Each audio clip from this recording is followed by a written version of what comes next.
तो students, let's come to the study of heart once again, relaxation and contraction of heart. तो students क्या होता है, जब हमारे हार्ट से ये ब्लड क्रॉस कर रहा होता है तो हमारे हार्ट के ये जो चेंबर्स होते हैं उनका साइज थोड़ा चेंज हो रहा होता है। कैसे साइज चेंज होता है वही हम थोड़ा स्टडी करना चाहते हैं स्टूडेंट्स। तो आप देखो, यहां पर मैंने फोटोग्राफ बनाई है जिसमें हार्ट के सारे चेंबर्स का साइज ओरिजिनल साइज है, ओरिजिनल, ठीक है, ओरिजिनल साइज है। तो हम बोल सकते हैं कि ये चेंबर्स जो है स्टूडेंट्स वो रिलैक्स्ड हैं, अभी सारे के सारे चेंबर्स रिलैक्स्ड हैं। फिर कभी ना कभी ऐसा होता है कि हार्ट का शेप थोड़ा सा चेंज हो जाता है। अब देखो, ये दोनों जो है वेंट्रिकल्स वो अभी भी रिलैक्स्ड है, उनका साइज वही है, लेकिन ये दोनों जो है एट्रियम वो कॉन्ट्रैक्ट हो गए, उनका साइज थोड़ा छोटा हो गया है। फिर थोड़ी देर बाद और हम अगर हार्ट को देखें तो ये दोनों एट्रियम, ये एट्रियम और ये एट्रियम, ये दोनों रिलैक्स्ड स्टेट में अपने ओरिजिनल साइज में, लेकिन जो वेंट्रिकल्स हैं वो थोड़े छोटे हो गए हैं स्टूडेंट्स, तो बोलेंगे वो कॉन्ट्रैक्ट हो गए। तो स्टूडेंट्स, ये जो शेप और साइज का चेंज होता है हार्ट में वो कैसे होता है वही हम देखना चाहते हैं स्टूडेंट्स। तो स्टूडेंट्स, फर्स्ट ऑफ ऑल अब देखें कि ये जो ब्लड वेसल है जो राइट एट्रियम में ब्लड लेके आ रहा है वो वेन है या आर्टरी है? दैट इज अ वेन, क्योंकि वो हार्ट में ब्लड लेके आ रहा है तो दैट इज वेन। ये भी जो है वो हार्ट में ब्लड लेके आ रहा है तो दिस इज वेन। ये जो है वो हार्ट से ब्लड लेके जा रहा है तो दिस इज एन आर्टरी, और ये भी लेके जा रहा है तो दिस इज एन आर्टरी।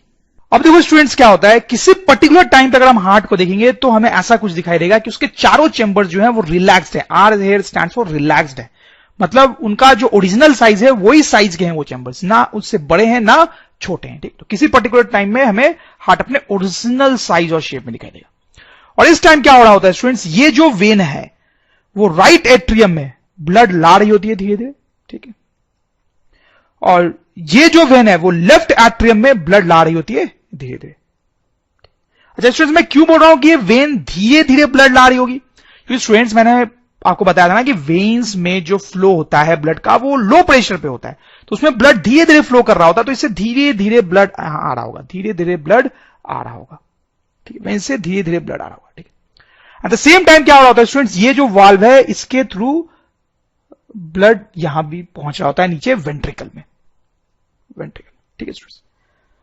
तो किसी पर्टिकुलर टाइम पे हार्ट अपने ओरिजिनल शेप और साइज में होगा, सारे उसके चेंबर्स रिलैक्स्ड होंगे, वेन्स जो है वो एट्रियम में ब्लड धीरे धीरे ला रही होंगी और वो ब्लड धीरे धीरे वेंट्रिकल में भी जा रहा होगा स्टूडेंट्स। एंड प्लीज नोट, इसके अलावा और कोई ब्लड का फ्लो नहीं हो रहा होगा। जैसे ये जो आर्टरी है इससे अभी ब्लड फ्लो नहीं कर रहा होगा, ये जो आर्टरी है इससे भी अभी ब्लड फ्लो नहीं कर रहा होगा। प्लीज नोट स्टूडेंट्स कि जो आर्टरी होता है उससे हर टाइम ब्लड फ्लो नहीं कर रहा होता है, हर टाइम ब्लड फ्लो नहीं कर रहा होता है। इस टाइम पे जब हार्ट का शेप ये है तो आर्टरी से कोई ब्लड फ्लो नहीं कर रहा है, इस आर्टरी से भी कोई ब्लड फ्लो नहीं कर रहा है, सिर्फ वेन से ब्लड फ्लो के अंदर आ रहा है धीरे धीरे और फिर वाल्व से वेंट्रिकल में जा रहा है, ठीक है। अब थोड़ी देर बाद स्टूडेंट्स हम देखेंगे तो हार्ट का शेप कुछ ऐसा हो जाएगा। देखो अब क्या हुआ है, यहां पे वेंट्रिकल को देखो, दोनों वेंट्रिकल्स में कुछ चेंज हुआ है क्या? नहीं हुआ है स्टूडेंट्स, उनका साइज और शेप बिल्कुल वैसा ही है, वो अभी भी रिलैक्स्ड स्टेट में है, अपने ओरिजिनल साइज में। लेकिन आप दोनों एट्रियम को देखेंगे स्टूडेंट्स तो आप देखिए उनका साइज थोड़ा छोटा हो गया, आपको ऐसा लग रहा होगा। तो क्या हुआ है, उनके जो मसल्स है वो अंदर की तरफ कॉन्ट्रैक्ट हो गए, अंदर की तरफ कॉन्ट्रैक्ट हो गए। ये जो मसल्स थे इसके एट्रियम वो अंदर की तरफ चले गए, अंदर की तरफ चले गए, तो एट्रियम कॉन्ट्रैक्ट हो गया, अपने ओरिजिनल साइज से छोटा हो गया स्टूडेंट्स, ठीक है। अब ऐसा होगा स्टूडेंट्स तो देखो क्या होगा, आप सोचो, इसमें वेन से ब्लड आ रहा था, इसमें ब्लड जमा है, अब ये अचानक से छोटा हो जाएगा, स्क्वीज हो जाएगा एट्रियम। तो क्या होगा, इसमें जो भी ब्लड है वो जल्दी से नीचे की तरफ स्क्वीज होगा, उस पर फोर्स लगेगा नीचे आने के लिए, ठीक है। तो ये स्क्वीज हो गया तो इसमें जो ब्लड है उस पर फोर्स लगेगा जल्दी जल्दी नीचे आने के लिए, तो इसमें ब्लड जो है वो नीचे जल्दी जल्दी आने लगेगा, वेंट्रिकल में आने लगेगा। वैसे ये भी छोटा हो गया है तो इसमें भी जो ब्लड रहा होगा उस पर भी बहुत कस के फोर्स लगेगा कि वो जल्दी जल्दी नीचे आए, ठीक है। एट द सेम टाइम जो वेन है वो धीरे धीरे जो ब्लड ला रही थी वो लाती ही रहेगी स्टूडेंट्स, धीरे धीरे ब्लड लाने का काम वो तो करती रहेगी, ठीक।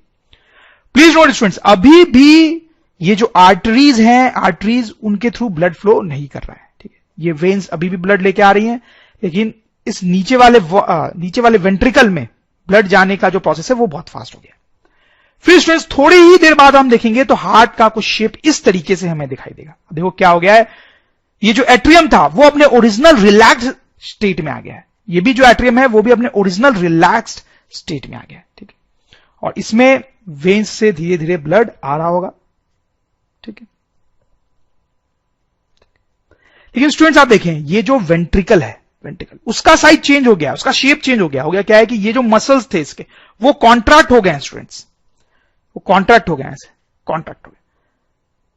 अब इसके कॉन्ट्रैक्ट होने से क्या होगा, सोचें आप स्टूडेंट्स, क्या होता है कि इस टाइम पे ये जो वाल्व है ये दोनों बंद हो जाते हैं, ठीक है।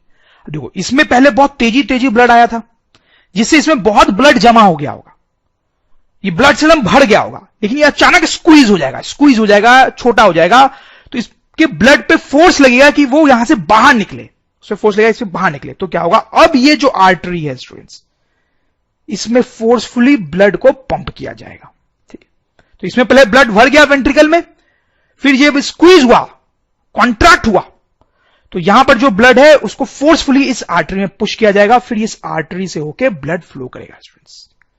वैसे स्टूडेंट्स आप समझ गए होंगे कि यहां पर भी होगा, इसमें ब्लड भर गया, अब ये जैसे ही छोटा हुआ, इसमें जो ब्लड है उसमें फोर्स लगा कि वो यहां से निकले और वो इस आर्टरी के थ्रू यहां से जाएगी स्टूडेंट्स फोर्सफुली, ठीक है। तो इस टाइम पे आप देखें students, this is a time when blood is flowing through the arteries, इन आर्टरी से ब्लड फ्लो हो रहा है, जबकि वेन से तो हमेशा ही हो रहा था, लेकिन आर्टरी से सिर्फ अभी ही फ्लो हो रहा है। फिर थोड़ी देर बाद स्टूडेंट्स अगर हम देखेंगे तो क्या होगा कि सिचुएशन पहले जैसे हो गई होगी, ये दोनों वेंट्रिकल्स जो हैं वो वापस से अपने ओरिजिनल शेप में आ गए होंगे, ये जो मसल्स हैं वो रिलैक्स्ड हो गए होंगे, रिलैक्स्ड हो गए होंगे, ठीक है, वापस से अपने ओरिजिनल शेप में आ गए होंगे।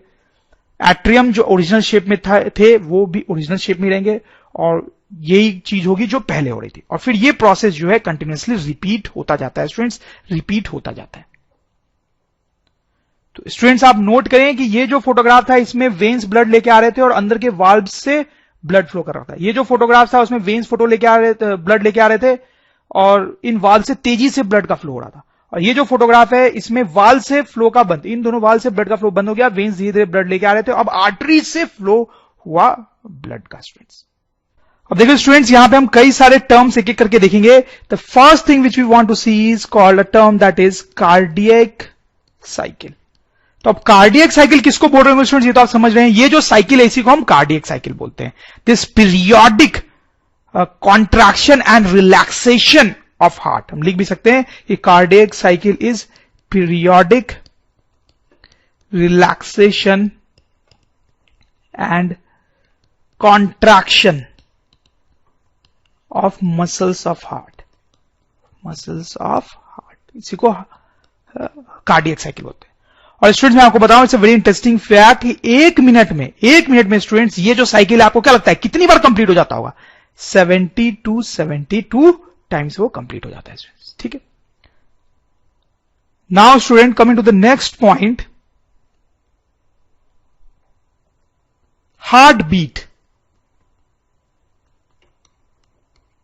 हार्ट बीट क्या होता है स्टूडेंट्स, हमारा हार्ट जो धक धक धक करता है उसको हार्ट बीट बोलते हैं। स्टूडेंट्स आपने देखा होगा कि डॉक्टर ये मशीन लगा के हमारी हार्ट बीट को बहुत क्लियरली सुनती है, इस मशीन को हम बोलते हैं स्टूडेंट्स स्टेथोस्कोप, स्टेथोस्कोप, ठीक है। तो जब ये डॉक्टर काम लगाता है उसको धक धक धक धक की आवाज अच्छे से सुनाई देती है स्टूडेंट्स। तो ये हार्ट बीट वाली साउंड क्यों प्रोड्यूस होती है स्टूडेंट्स, तो आप समझ गए होंगे कि ये जो हार्ट के मसल्स कॉन्ट्रैक्ट और एक्सपैंड करते हैं तो उससे जो साउंड प्रोड्यूस होती है वही एक्चुअली हार्ट बीट है और वो हमें सुनाई देती है। तो हम बोल सकते हैं स्टूडेंट कि heart beats are produced due to contraction and relaxation of heart, ठीक है स्टूडेंट्स। और वन मोर थिंग हियर कि एक मिनट में स्टूडेंट्स हमें 70 to 72 हार्ट बीट सुनाई देती है। इसका क्या लॉजिक है आप समझ पा रहे होंगे, एक मिनट में ये पूरा साइकिल 72 टाइम्स हो जाता है, तो हर एक साइकिल में हमें एक हार्ट बीट सुनाई देती है।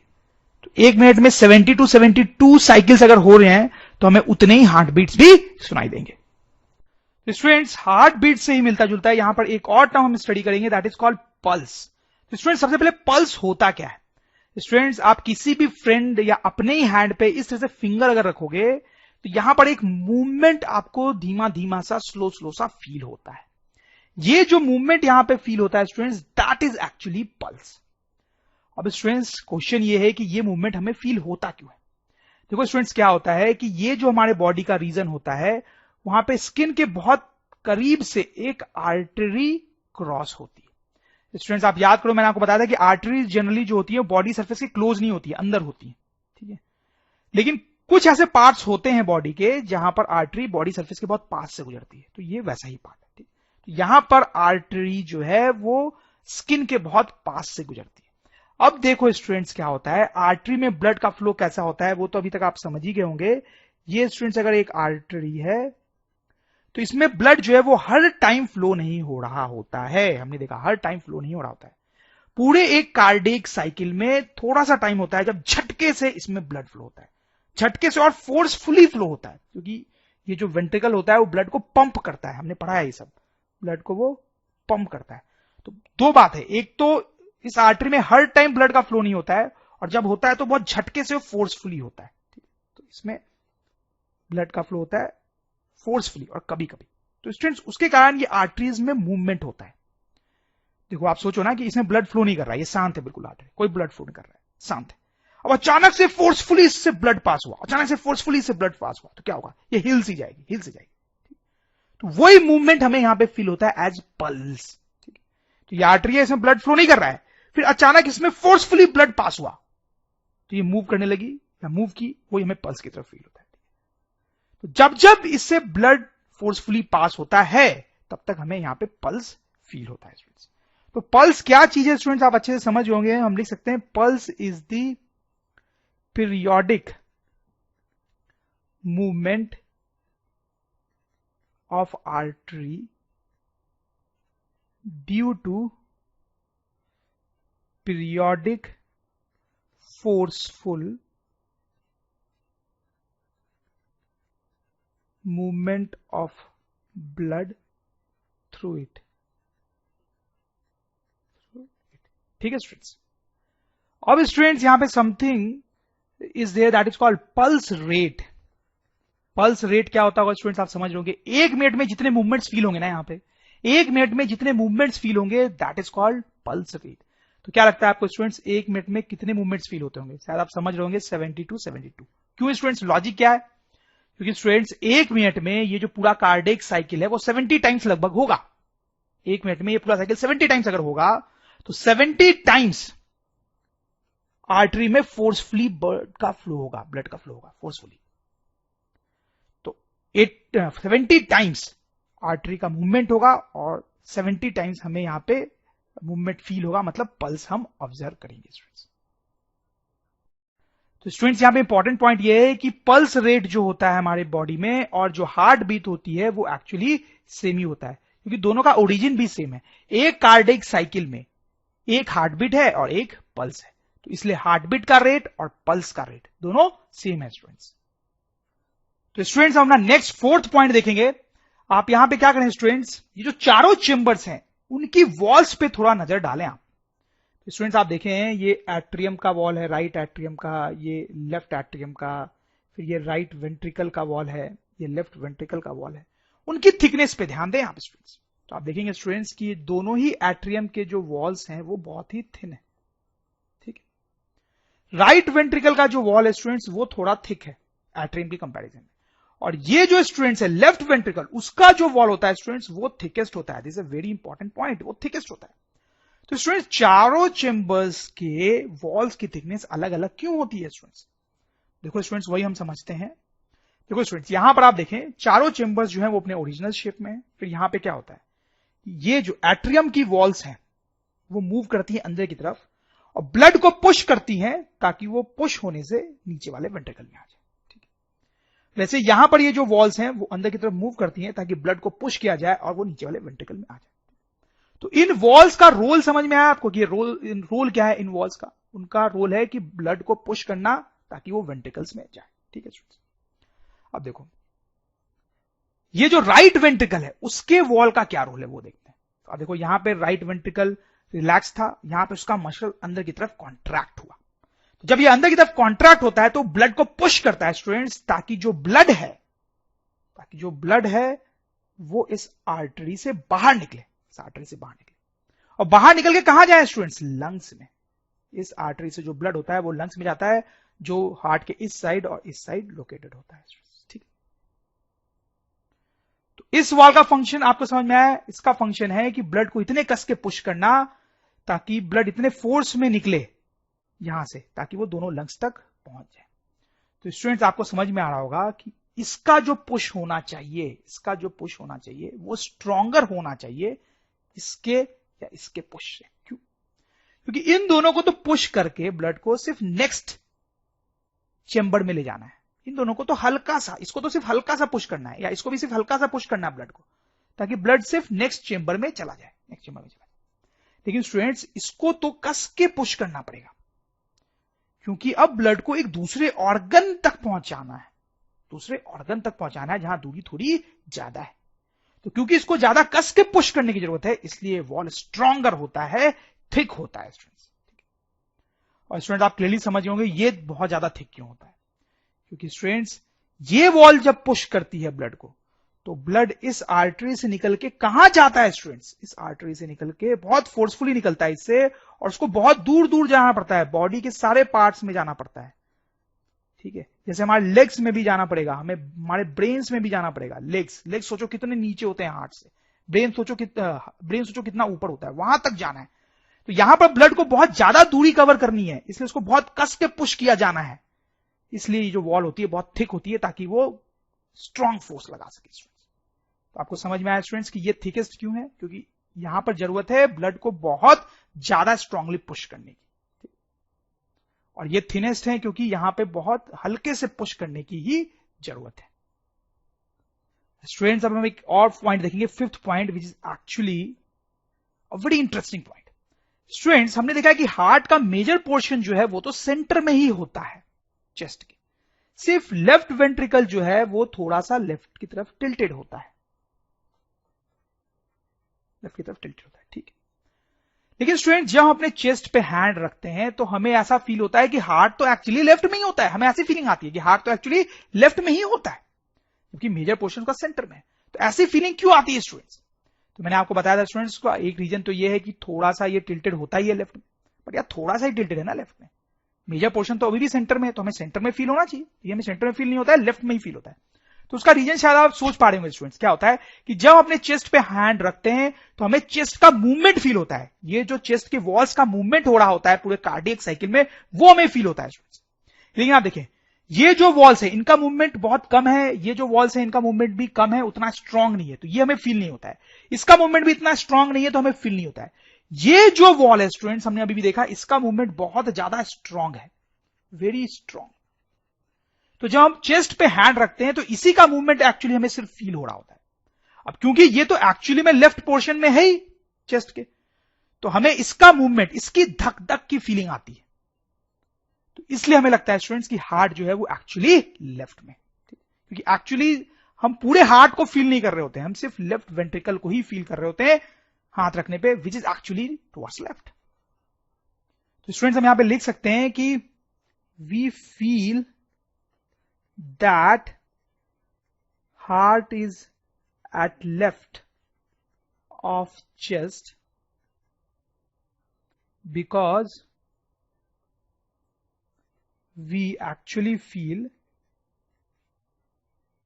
the strong and powerful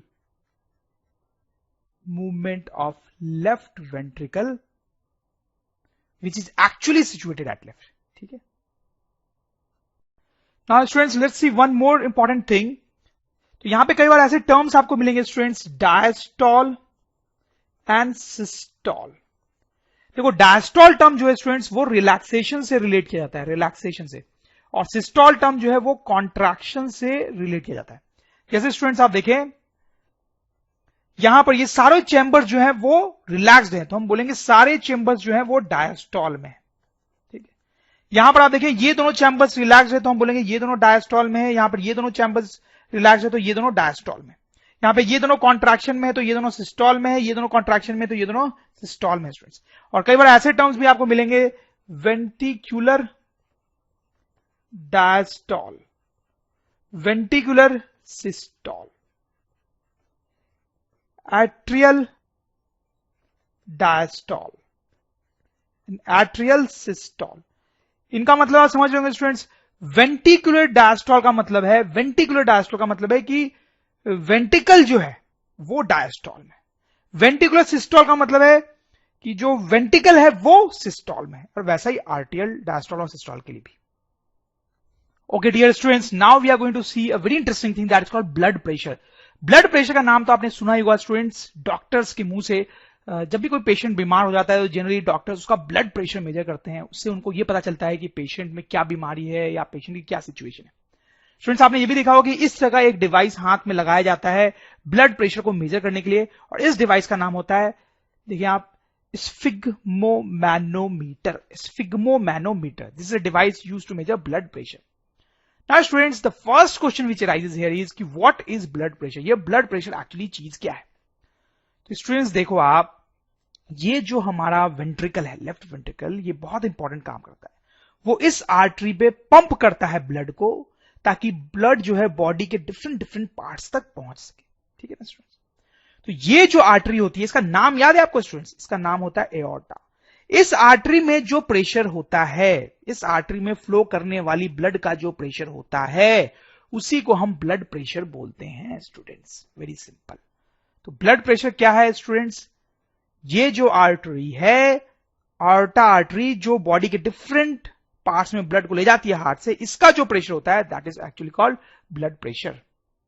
तो स्टूडेंट्स हम लिख सकते हैं या बोल सकते हैं कि ब्लड प्रेशर इज द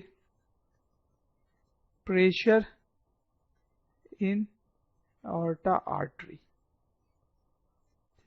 या फिर स्टूडेंट्स हम ये भी सोच सकते हैं कि ब्लड प्रेशर वो प्रेशर है जिस प्रेशर पे ब्लड बॉडी के डिफरेंट पार्ट्स में जाता है। सही है ना? क्योंकि इसमें जो ब्लड है वही तो बॉडी के डिफरेंट डिफरेंट पार्ट्स में जा रहा है। तो हम बोल सकते हैं blood pressure is the pressure at which blood is pumped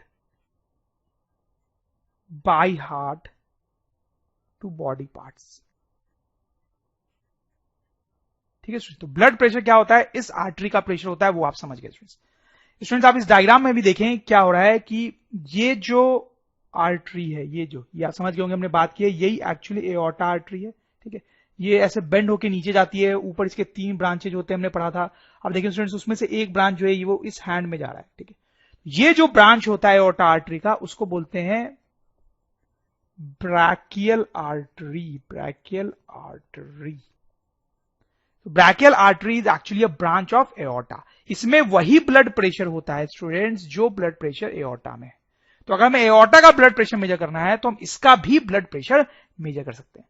तो स्टूडेंट्स आप देखें, इसके अराउंड ही ये डिवाइस लगाया गया है, और ये जो डिवाइस है वो इस आर्टरी का ब्लड प्रेशर मेजर करता है।